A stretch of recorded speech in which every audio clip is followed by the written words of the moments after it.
cá. Então, sejam bem-vindos aqui a essa aula complementar da terapia cognitivo-comportamental. Quero falar hoje sobre será que a TCC é uma abordagem superficial? Será? Vamos descobrir então. Bem-vindos a essa aula complementar do nosso evento que começa já na próxima semana. Se você ainda não se inscreveu, não perca tempo, ele é 100% online, 100% gratuito. O link está na descrição do YouTube e na bio do Instagram. Então, se você estiver no YouTube, tá aqui na descrição. Se você estiver no Instagram, tá na bio. Deixa eu só direcionar aqui no Instagram, que estava cortado ali. Então, nessa aula aqui, eu vou desmistificar crenças sobre o funcionamento da TCC que pessoas que não sabem nada sobre ela espalham por aí. Eu vou te mostrar que a TCC não é uma abordagem superficial. Deixa eu só pausar aqui. Eu vou te mostrar que a TCC não é uma abordagem superficial. O objetivo das nossas aulas complementares é te preparar para tudo que vai acontecer no nosso evento da próxima semana. Ele vai ter muito conteúdo, mas eu não quero que você chegue lá e fique boiando sem entender nada. Por isso, acompanhe essas aulas porque você vai aprender alguma coisa que vai acelerar os seus resultados na clínica. Não importa se o seu conhecimento da TCC é básico ou se é avançado. Tenho certeza que você vai aprender alguma coisa. Eu falo isso porque eu tenho alunos que já trabalham usando a TCC e quando entram no meu curso, eles não sabem boa parte das coisas que eu vou falar aqui nessa semana. Então, repetindo, se você não sabe, para participar do evento, você precisa se inscrever. E se você ainda não se inscreveu, aqui na descrição do YouTube tem um link para isso e no Instagram tem um link na bio. Você confere também todos os detalhes do evento no link da inscrição, tá bom? Tô meio blá blá blá. É porque muitas telas, aí eu vejo as coisas subindo, mexendo assim, começa a me distrair assim no olho. Mas enfim, vamos lá. Antes de começar o conteúdo, eu queria também pedir para você compartilhar essa aula com outros psicólogos ou estudantes de psicologia que você acredita que podem aí que possam se beneficiar deste conteúdo. Se você está no YouTube, aqui embaixo tem uma setinha torta para você fazer isso. Se você está no Instagram, tem um aviãozinho de papel para você fazer isso. Então clica na setinha ou no aviãozinho e me ajuda a levar esse conhecimento para mais profissionais de psicologia, porque a minha missão aqui nas redes sociais é deixar a psicologia clínica e a TCC mais acessível para todos. E quem compartilhou, escreve aí. Eu compartilhei para eu saber que você gosta do meu trabalho e que você não quer deixar esse conteúdo transformador apenas para você. Não seja egoísta, por favor. Nós já temos aí uma profissão tão solitária, né? Tão difícil de socializar. A gente se critica demais um ao outro, fica falando que o coleguinha faz tudo errado e coisa nesse sentido. Então não seja essa pessoa, compartilhe esse conhecimento que vai ajudar muito o público final que acaba sendo os nossos pacientes. Bom? E também, aí antes de começar, eu quero saber se tem algum aluno na live, aqui nessa aula. Se tiver, comenta aí para eu saber quem é você. Se você é novato ou novato, também comenta aí que você é novato, que você nunca me viu, que você caiu de paraquedas ou qualquer coisa nesse sentido, só para eu saber quem é você. Tá bom? Então, clica no joinha também, isso eu acho que é muito importante. Clica no joinha se você estiver no YouTube ou no coraçãozinho se você estiver no Instagram, porque isso ajuda as redes sociais levarem minha mensagem para mais pessoas. Eu sei que é chato a gente ficar pedindo isso, mas é como as redes funcionam. Elas nos forçam a fazer coisas que nós não gostaríamos. A gente tem que vender a nossa alma para poder realmente ter algum engajamento. É muito triste, mas é a realidade da vida. Se vocês me ajudassem nisso, não teria problema. Mas enfim, não é mesmo? Introduções feitas, vamos então para o conteúdo. Eu acho que o principal motivo das pessoas falarem que a TCC é uma abordagem superficial é que ela não fica investigando a origem dos problemas na maior parte do tempo. Ela não fica lá no passado tentando entender o que foi que aconteceu para que o paciente tenha desenvolvido o problema que ele tem. Quando é necessário, a gente vai trabalhar isso, mas esse não é o foco do tratamento. O foco da TCC está no aqui e agora. Ou seja, quais pensamentos o paciente tem, quais emoções ele tem e quais comportamentos ele tem. Tudo isso sobre o que está acontecendo no presente e não no passado. Isso nos leva ao ciclo de manutenção da dor. O ciclo de manutenção da dor da TCC podem ser considerados os verdadeiros responsáveis para que os pacientes se mantenham no seu transtorno ou com a sua dificuldade. No caso, com a sua dor. Por isso que eu chamo de ciclo de manutenção da dor. Ele também faz com que os pacientes não atinjam as suas metas e reforcem as suas crenças disfuncionais sobre eles mesmos, o mundo, os outros e o futuro. Quando os pacientes permanecem muito tempo em ciclos de manutenção da dor bem rígidos, eles podem acabar até mesmo piorando os seus quadros. E o mais clássico que nós temos é um paciente em um ciclo de manutenção de pânico que pode acabar desenvolvendo uma agorafobia. Eu gosto de falar que o ciclo de manutenção da dor, então, pode se tornar uma espiral da piora. Então, ele não só se mantém no problema, mas ele piora seu quadro. E se soubermos identificar os ciclos dos nossos pacientes e trabalhar com eles, conseguimos cortar o que alimenta o transtorno ou a sua dificuldade e prevenir recaídas. Podemos pensar nos ciclos como um meio de levar combustível ou alimento para uma crença ou pensamento parasita. Quando cortamos o alimento da crença, ela se enfraquece e fica mais fácil de dar espaço para uma crença mais funcional. Seria mesmo como deixar um parasita incapaz de receber alimento. Eventualmente, ele morre. A identificação e a modificação dos ciclos de manutenção é uma parte importante da terapia cognitivo-comportamental, e para isso a gente não precisa investigar o passado, não precisa investigar a origem dos problemas ou entender os dilemas existenciais do paciente. A gente precisa entender como ele está funcionando no presente. E é no ciclo de manutenção da dor que a gente entende isso, pois ele é um padrão repetido de pensamentos, sentimentos, emoções e ações que tende a se repetir e é difícil de mudar. Claro que em determinados momentos, se a gente achar necessário, nós vamos tentar investigar por que será que essa crença surgiu. Será que fazia sentido ter aquela crença, aquele comportamento, aquele funcionamento no passado? Beleza? Será que faz sentido hoje? E isso a gente pode investigar em algum momento, mas novamente não é o foco do trabalho. Então, por exemplo, na depressão, nós vemos frequentemente um ciclo de humor baixo, inatividade e pensamentos autocríticos. Um paciente depressivo, cansado e sem energia pode negligenciar o trabalho doméstico, por exemplo, coisas que ele precisa fazer em casa. Por sua vez, isso pode levar à diminuição do humor, pois ele considera o seu ambiente desagradável e desarrumado. Ele pode também levar a pensamentos autocríticos sobre ser inútil e patético. Esses pensamentos, por sua vez, podem diminuir ainda mais o seu humor e levá-lo a negligenciar ainda mais tarefas. Outro paciente com ataques de pânico pode evitar situações sociais e lugares públicos. Como ele evita mais e mais coisas, ele pode ficar ainda mais assustado, levando a mais evitações. E como eu disse anteriormente, pode gerar uma agorafobia, onde o mundo se torna tão perigoso em sua concepção que nem mesmo sair de casa se torna possível mais para ele. Então, na TCC, paciente e terapeuta trabalham juntos para encontrar maneiras de quebrar esse ciclo de manutenção da dor. Questionamentos são usados para colocar em teste as justificativas do paciente e experimentos comportamentais são frequentemente usados para explorar diferentes maneiras de modificar ações disfuncionais e inúteis e mudar os pensamentos que as mantêm. Nos ciclos, os comportamentos de segurança possuem um papel muito importante. Comportamentos de segurança, para quem não sabe, são comportamentos que nos fazem sentir mais seguros, sem nos tornar mais seguros. Nos sentimos bem na tomada de decisão de ter aquele comportamento, mas nos mantemos no problema e sofremos no futuro. Eles são frequentemente vistos quando alguém está sofrendo de ansiedade ou fobia.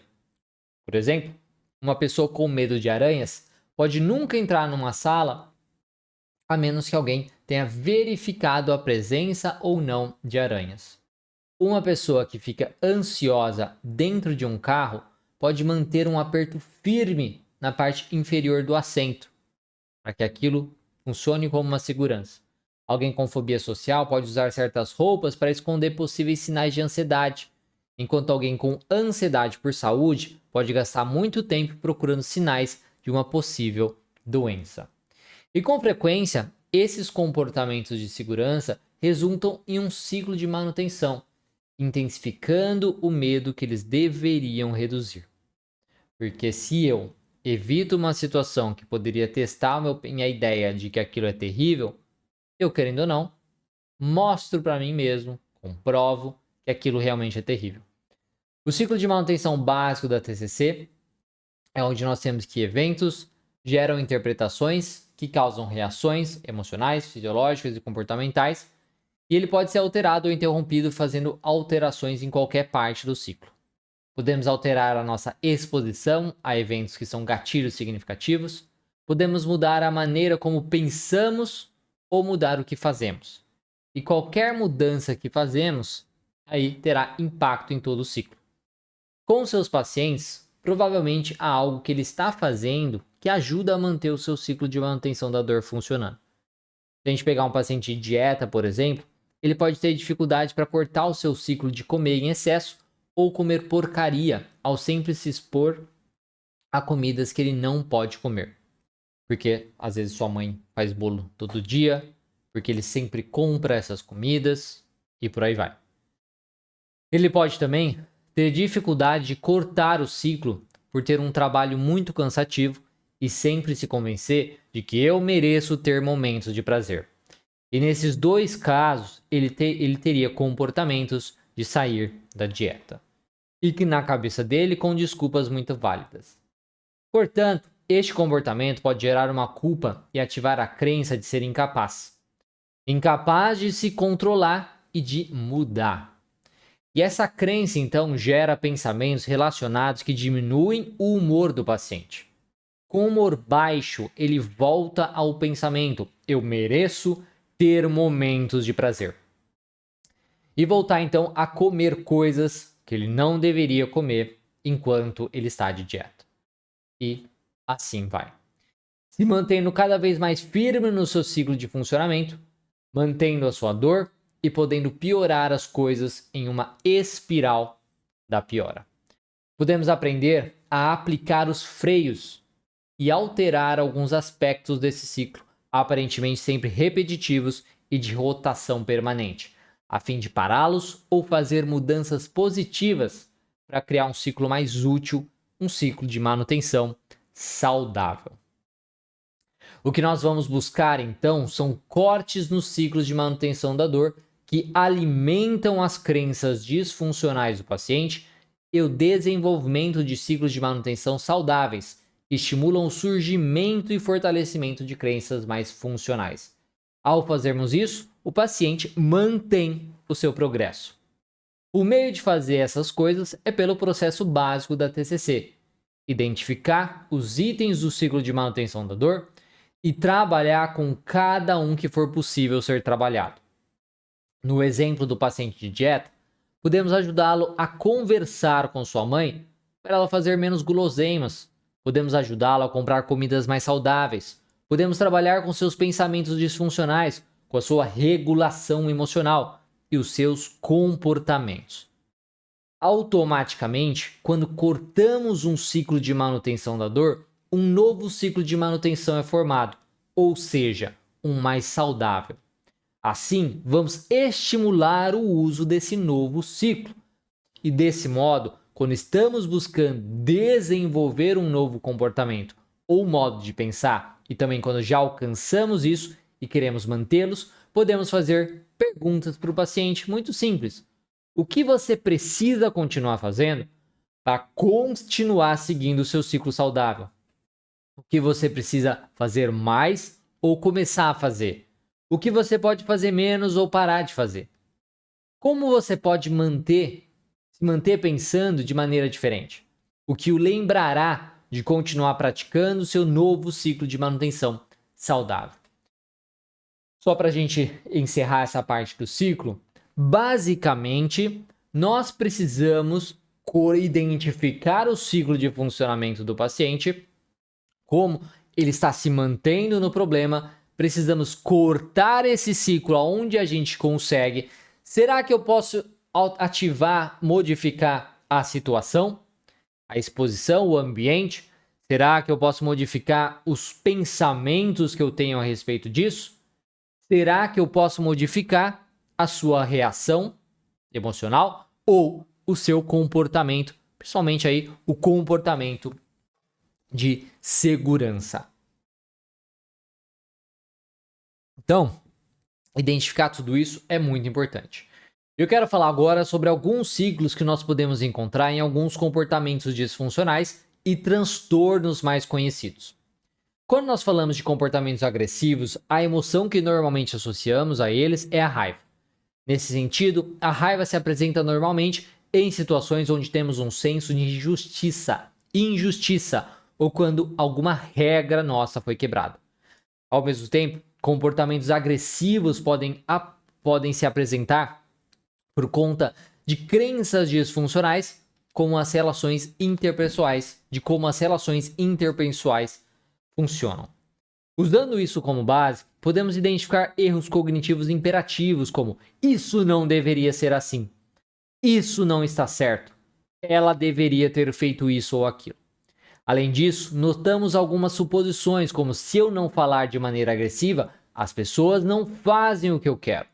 Se eu não bater nele, vão achar que eu sou um trouxa.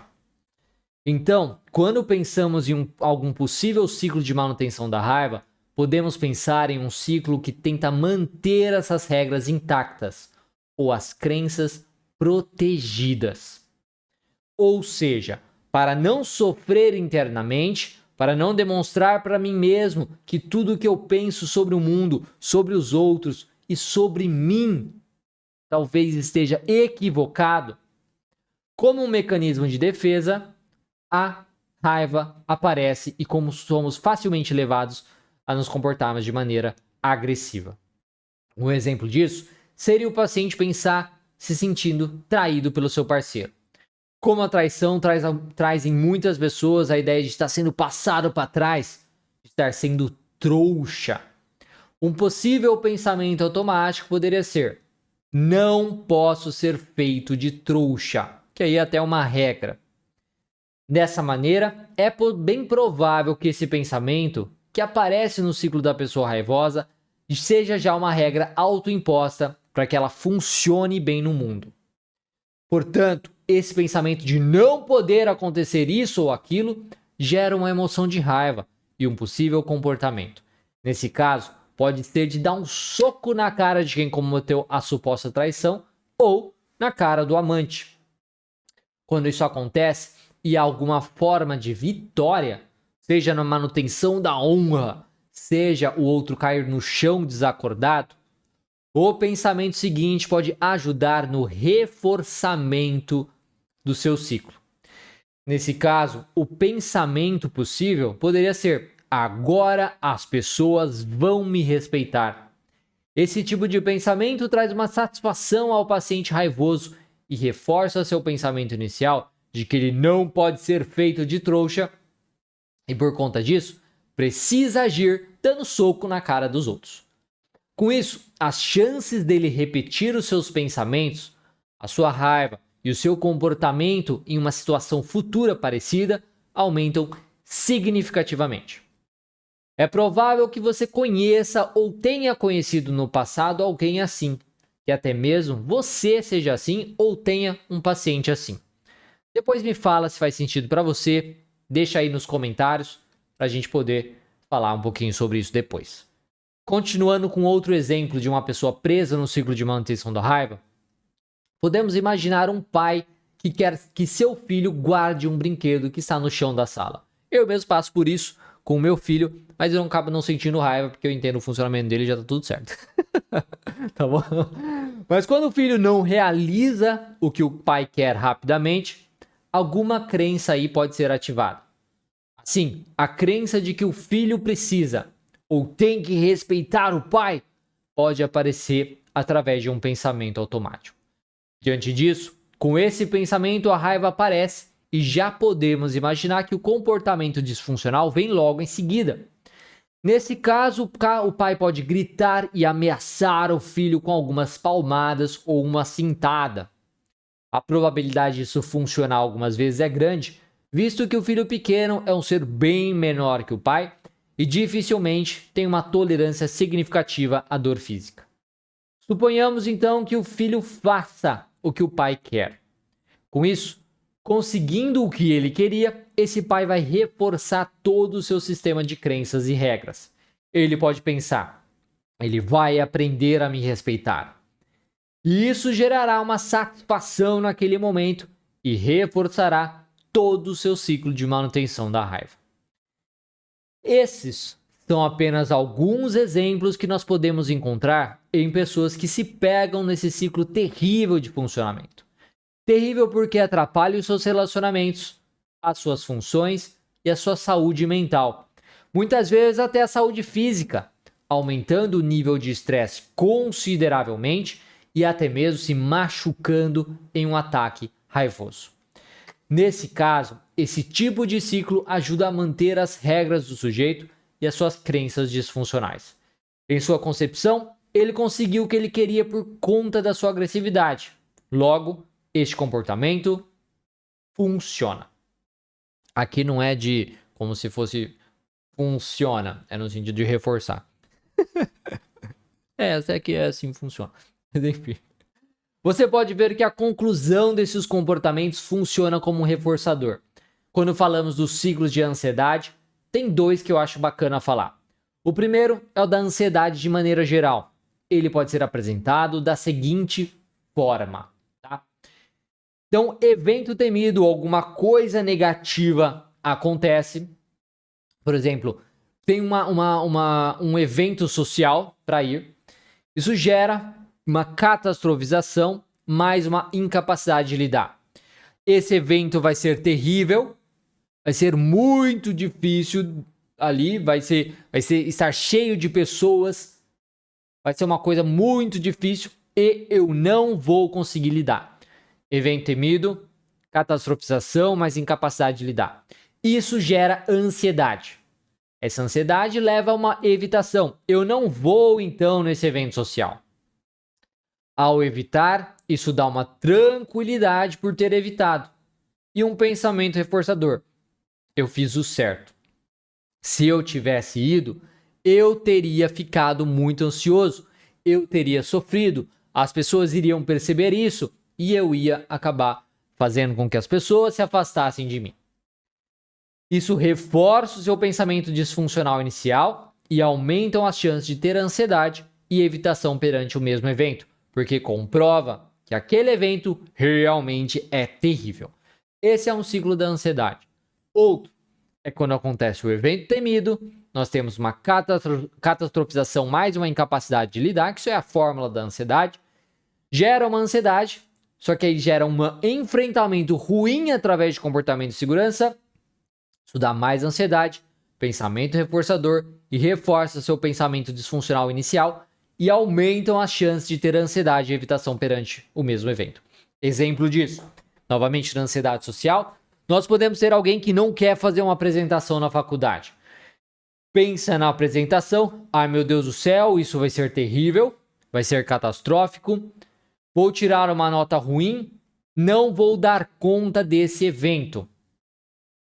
Beleza? Mas ele vai mesmo assim.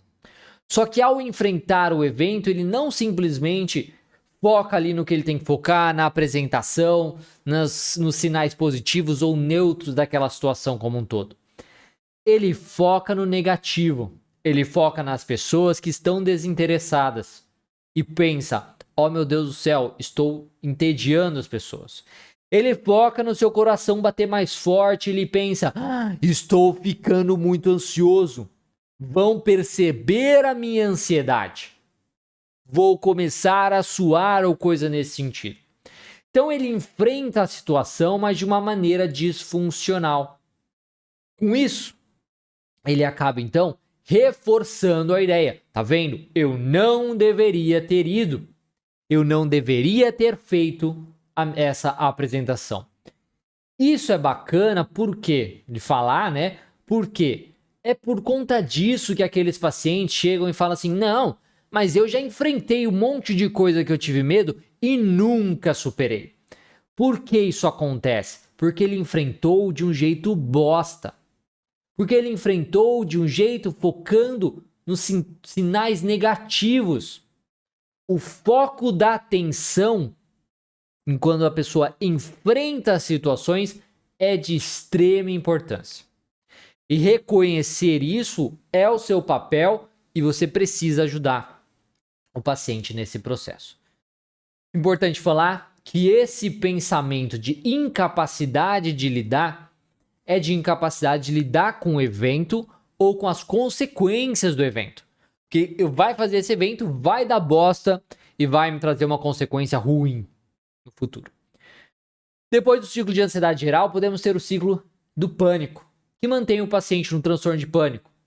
Esse ciclo acontece da seguinte forma: sensação física temida, catastrofização, incapacidade de lidar, vou ter um ataque de pânico, vou morrer, não vou conseguir lidar com isso.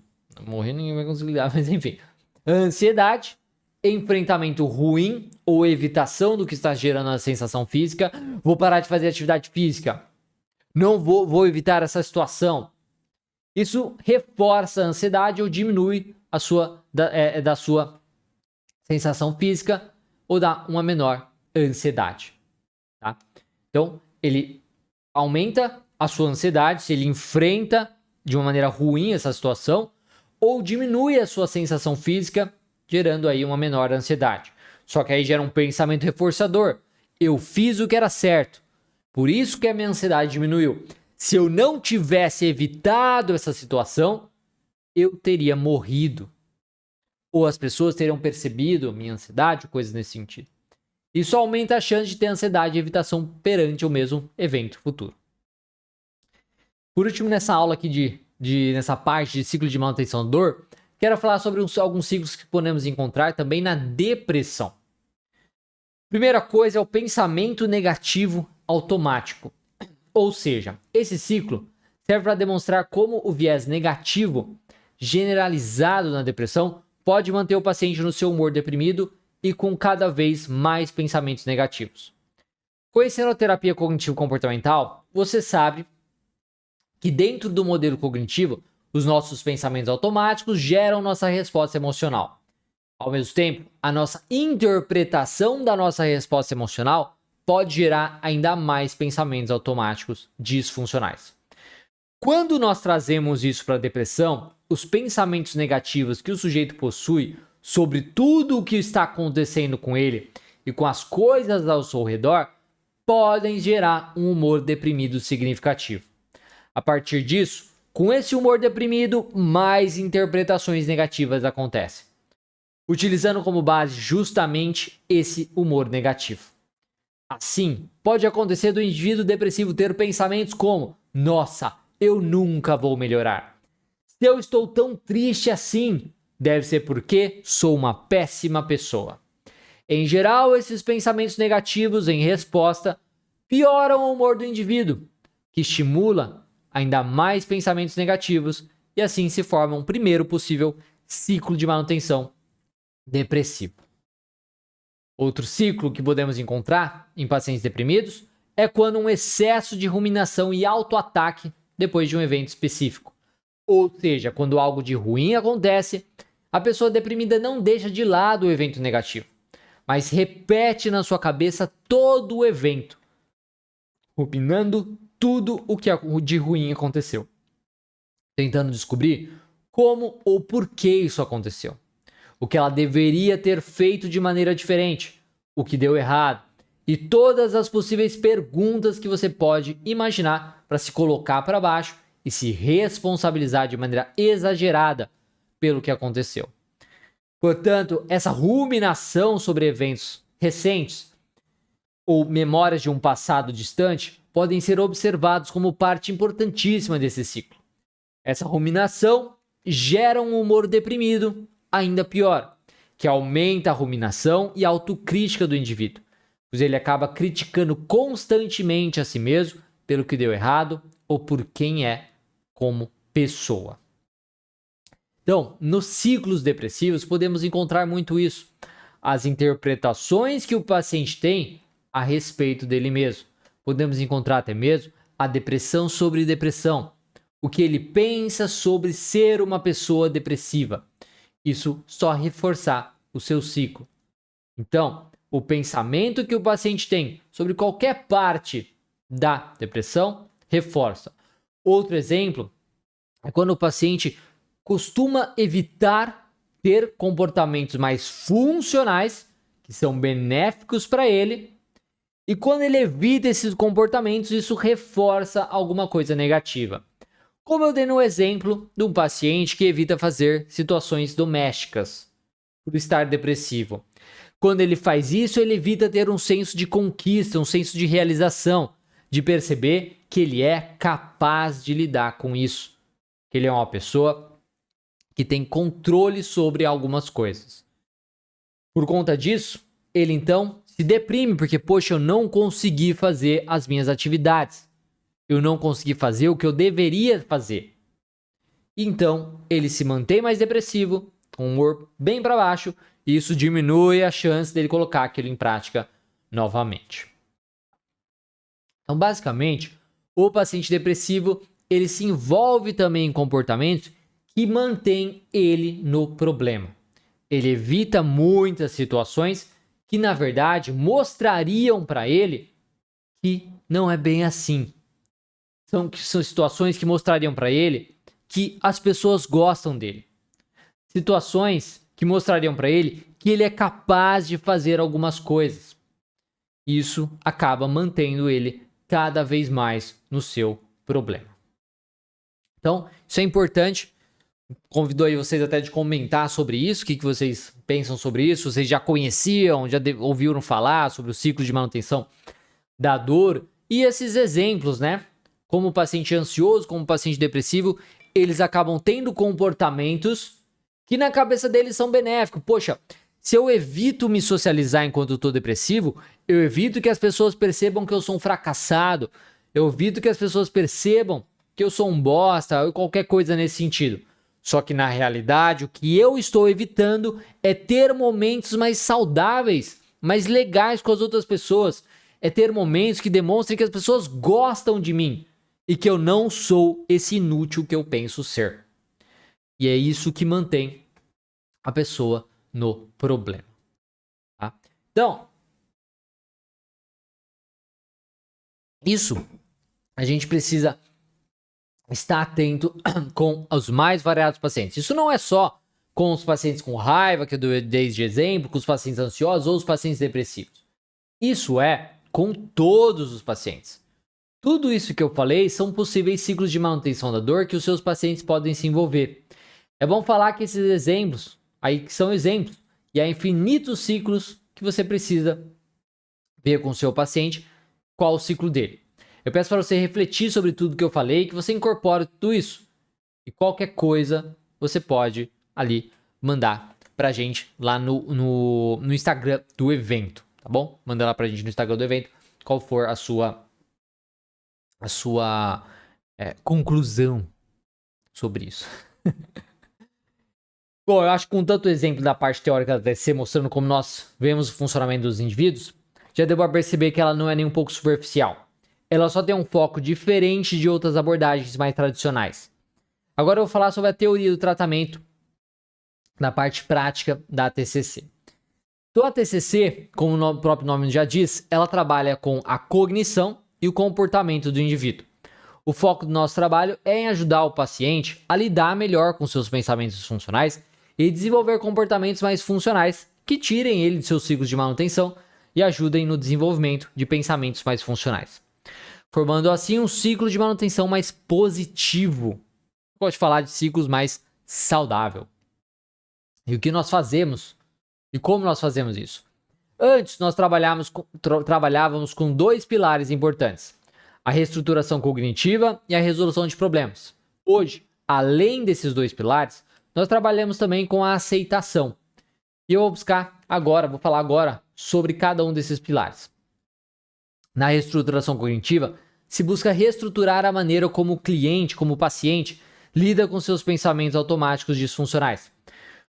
Com a reestruturação, ele aprende a identificar seus pensamentos automáticos, aceitá-los sem julgamento ou questioná-los em busca de dados mais sólidos. Dessas duas maneiras, ele aprende a ter reações mais funcionais. Antes, o trabalho consistia apenas em identificar os pensamentos, avaliar esses pensamentos e respondê-los. Só que com a adição da aceitação, em determinadas situações podemos também aprender a aceitá-los sem julgamento.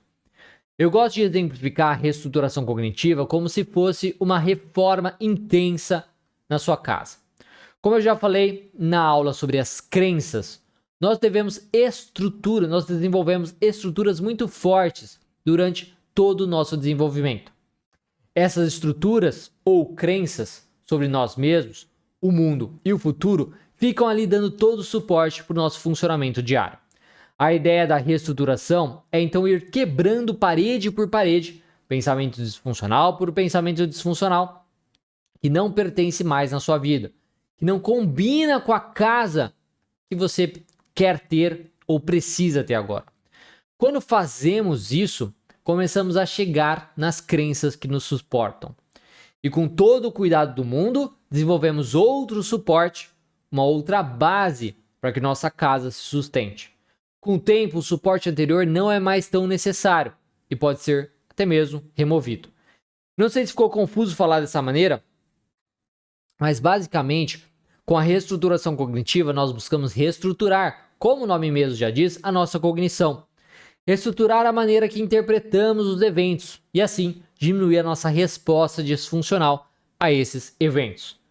Essa reestruturação é feita através dos questionamentos socráticos de todas as sessões, do uso frequente dos cartões de enfrentamento e das conclusões realistas positivas dos experimentos comportamentais que o paciente se submete. Se você já entendeu o modelo cognitivo, deve conseguir ver como alterar a maneira de enxergar os eventos, alterar a maneira de lidar com os eventos, ajuda na diminuição de respostas exageradas ou disfuncionais e no desenvolvimento de respostas mais funcionais. Levarão o paciente mais próximo do seu objetivo, cortarão os ciclos de manutenção de transtornos específicos e o deixarão com um melhor humor e maior esperança. A resolução de problemas, a terapia cognitiva ajuda o paciente a desenvolver uma maior habilidade de resolução de problemas e a conseguir parar, analisar e tomar a melhor decisão no momento para resolver seus problemas. Tudo isso sem catastrofizar a situação e evitando aí se sentir sem saída, sem uma maneira de lidar com isso. Então, juntamente com a reestruturação cognitiva, desenvolver uma habilidade de resolução de problemas é essencial para evitar recaídas, conseguir enfrentar novos desafios e resolver os problemas que muitas vezes não têm a ver com nossas interpretações. Problemas são 100% reais, mas que às vezes o paciente não tem uma habilidade para resolver. Não consegue perceber que existe uma solução e como colocar essa solução em prática. A reestruturação ela é muito válida para lidarmos com pensamentos que não são 100% reais ou que até expressam algo realista, mas que foge do nosso controle. A resolução entra então para ajudar o paciente a resolver as coisas que ele tem controle sobre, mas que por algum motivo ele se encontra empacado, com dificuldade de tomar decisões ou de encontrar o melhor caminho para percorrer. Essa resolução é feita através, novamente, de questionamentos socráticos que ajudam o paciente a descobrir as respostas para suas perguntas sozinho. Respostas essas que ele já possui e só precisava de uma ajuda para organizar seus pensamentos. Definir uma meta objetiva e construir tarefas e para alcance das suas metas. Então, depois do questionamento, nós fazemos um treino experimental de colocar em prática o que foi discutido na sessão. Isso é muito importante, para que o paciente veja na prática o seu problema sendo resolvido e que isso ajude no reforçamento de sua habilidade. Então, nós ajudamos o paciente a perceber, identificar o problema, identificar soluções e identificar qual a melhor solução e como colocar isso em prática. Além de identificar os obstáculos o que vai dificultar o paciente colocar isso em prática. Então, tanto na reestruturação cognitiva quanto na resolução de problemas, a TCC utiliza de técnicas cognitivas e comportamentais. As técnicas cognitivas ajudam na reflexão e descoberta guiada do porquê as coisas funcionam dessa maneira, descobrir a força e validade dos pensamentos e como respondê-los. As técnicas comportamentais buscam testar os pensamentos disfuncionais e a criar uma nova resposta às situações e pensamentos.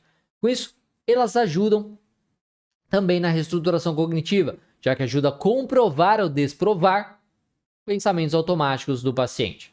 E depois temos a aceitação. A aceitação é algo que veio surgindo muito mais aí com as terapias cognitivas da terceira onda e tem se mostrado algo extremamente eficiente no combate dos mais variados transtornos e dificuldades. Quando voltamos um pouco, percebemos que a aceitação sempre esteve presente no tratamento psicoterápico. Uma das partes essenciais de um tratamento é o paciente reconhecer que ele possui um problema, depois que ele precisa de ajuda e estar disposto a confiar no profissional. Para que todos esses passos aconteçam da melhor maneira possível, a aceitação precisa estar presente. Precisamos aceitar que temos um problema e aceitar que não conseguimos fazer isso sozinhos. Basicamente, que não temos controle sobre tudo em nossa vida. No caso aí, o paciente precisa reconhecer isso. Então, a aceitação, ela já chega de cara para isso. Antes de se propor a mudar, preciso aceitar que tenho um problema. Se tentamos aí lutar contra a realidade, não saímos do lugar e aumentamos o nosso sofrimento. Então, a aceitação, ela sempre esteve presente no processo terapêutico de mudança. Agora, a aceitação entra também como um modo de enfrentamento. Como eu falei um pouco na parte da reestruturação cognitiva, além de questionarmos os nossos pensamentos, podemos aprender a aceitá-los. Aceitar sem julgamento a sua presença e simplesmente focar no que estamos fazendo. Essa estratégia é importante porque aprendemos que não temos controle dos nossos pensamentos, que todas as emoções são normais e que, como fazem parte de nossas vidas, vão aparecer sempre. Em momentos que nossas interpretações disfuncionais são a respeito dos nossos pensamentos, respostas fisiológicas, emoções e comportamentos, podemos aprender que não precisamos parar de pensar isso ou aquilo, que não precisamos lutar contra nossa emoção de ansiedade e que ter um comportamento disfuncional de vez em quando não nos torna monstros. Aprendendo então a aceitação, conseguimos ter pensamentos intrusivos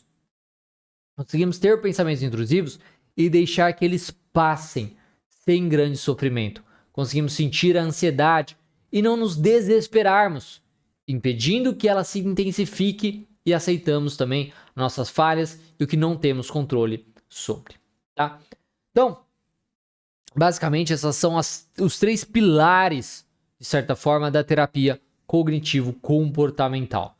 Nós temos aí a reestruturação cognitiva, a resolução de problemas e a aceitação. E, de forma geral, nós vamos buscar isso com o paciente. Ensinar habilidades para ele resolver seus problemas, ensinar ele a pensar de uma maneira diferente sobre as situações, ensinar ele também a aceitar o que ele não pode controlar. Seja no seu ambiente, seja a respeito dos seus pensamentos, a respeito dos seus sentimentos e tudo isso. E nós fazemos isso das mais variadas formas aí com esse paciente. Com as mais variadas técnicas, como registro de pensamentos, questionamento socrático, cartão de enfrentamento.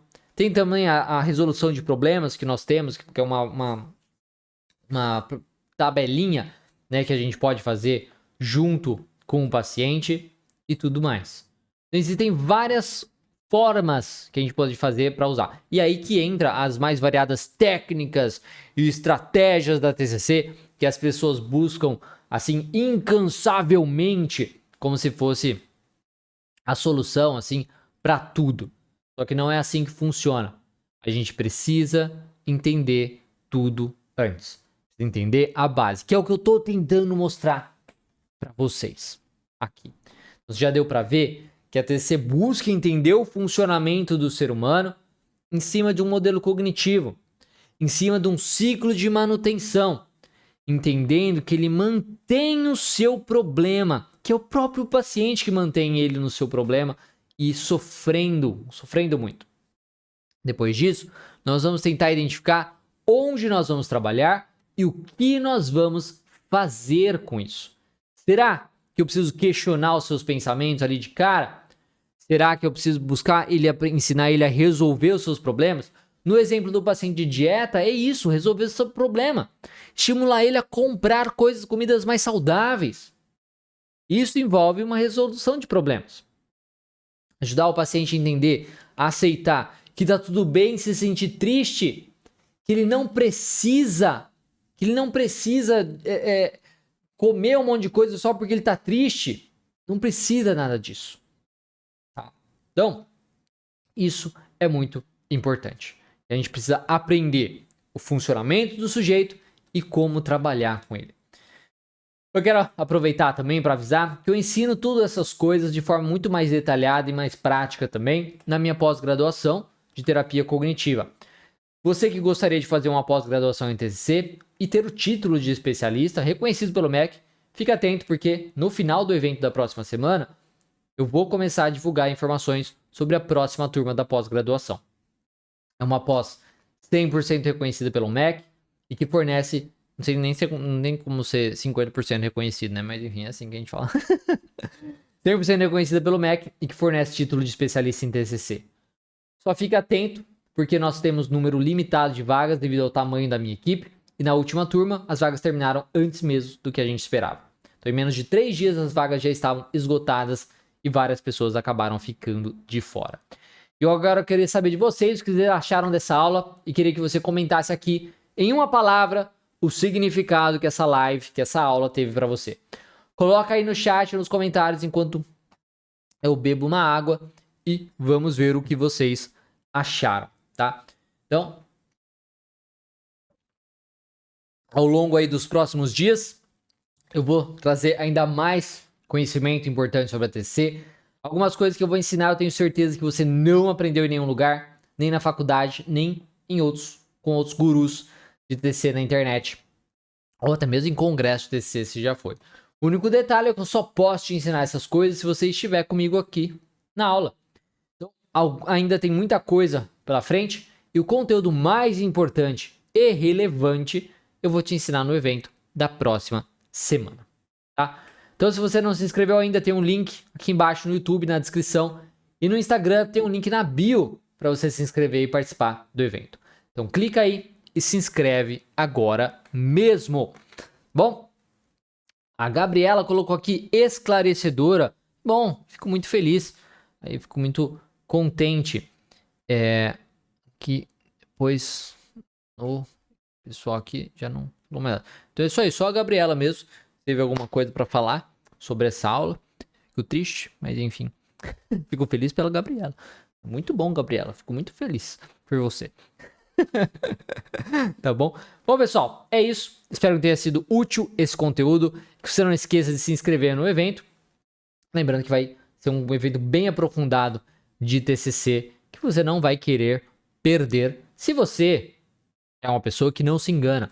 Porque os psicólogos, eles se enganam muito e eu fico puto com isso.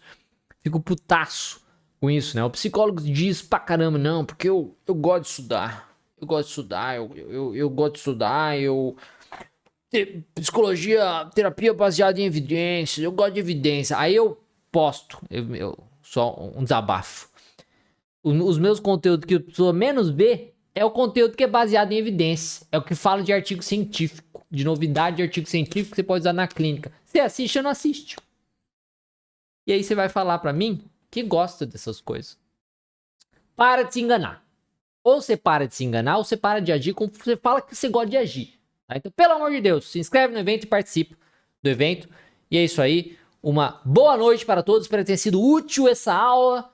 Pois reassista enquanto ela ainda estiver disponível para você. Qualquer coisa é só falar. Uma boa noite para todos, um grande abraço e até a próxima aula.